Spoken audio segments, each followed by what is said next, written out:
আসসালামু আলাইকুম। আবারও একটি নতুন ভিডিও নিয়ে হাজির হলাম আপনাদের সামনে।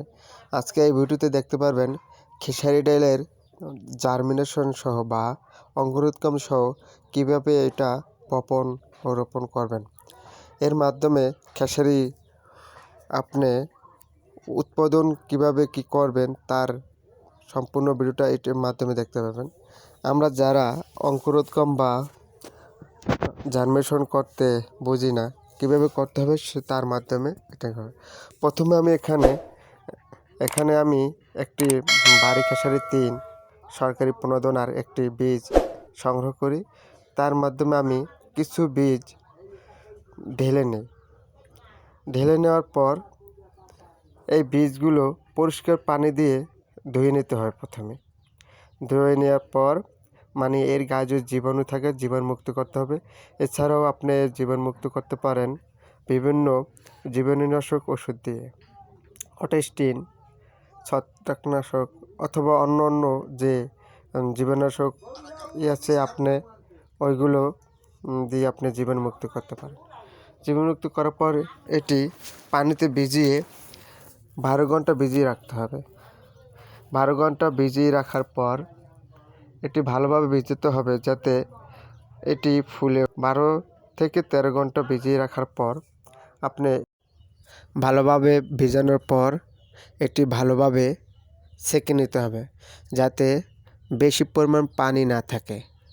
বেশি পানি থাকলে এটা পচে যেতে পারে। এজন্য এটি জার্মিনেশন বা অঙ্কুরোদ্গম করার জন্য আপনি ভালো একটা কাপড়ে পেঁচাতে পারেন অথবা বায়ুমুক্ত যেখানে বায়ু ঢুকবে না সেখানে আপনি বয়মে ভরে ঢেকে হালকা গরম যদি রাখতে পারেন বা রোদ রাখতে পারেন তাহলে সহজে এটি অঙ্কুরোদ্গম গজাবে।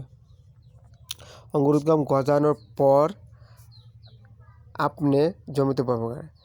আপনি যদি পানি ভালো মতো যদি না জড়াতে পারেন তাহলে কলম আপনার পানি যদি বেশি থাকে তাহলে অঙ্কুরোদ্গম হয়ে পচে যাওয়ার সম্ভাবনা থাকে।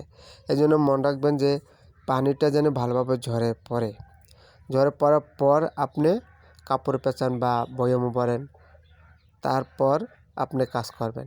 আমি এখানে কাপড়ে পেঁচিয়ে অঙ্কুরোদ্গম রেখেছি। ভালো মতন সেঁকে নিতে হবে। সেঁকে নেওয়ার পর ভালো মতন কাপড়ে পেঁচিয়ে রেখে দেখেন আমি কাপড়ের মাধ্যমে পেঁচিয়ে রেখেছি যাতে এটার পানি কম থাকে এবং কাপড়ে ডালে যদি পানি বেশি থাকে তাহলে ওইটা চুষে খেয়ে ফেলবে। এই জন্য আমি কাপড়ের সাথে মিশিয়ে রেখেছি, এখানে দলবদ্ধভাবে পেঁচিয়ে রেখেছি। পেঁচিয়ে যখন অন্ধকারে রাখলে তাড়াতাড়ি এটা গজাবে, একটু গরম করলে আরও গজিয়ে দেবে। এই জন্য আপনি অন্ধকারে রাখতে পারেন। অঙ্কুরোদ্গম করে তারপর আপনি এটি বপন করবেন। এটি দেখেন আমি এখানে এই অঙ্কুরোদ্গম করেছি, কি সুন্দর হয়েছে। সবগুলোই খুব সুন্দর হয়েছে। এখানে 70 থেকে 75% 80% অঙ্কুরোদ্গম হয়েছে।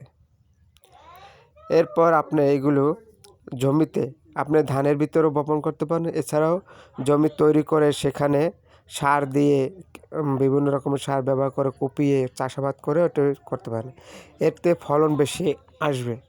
আর যখন আপনি ধানের ভিতর ছিটিয়ে দেবেন তাতে ফলন কম আসবে।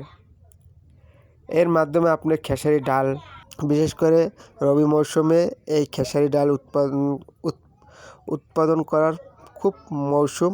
সকলেই কম বেশি আমরা এই খেসারি ডাল উৎপাদন করব।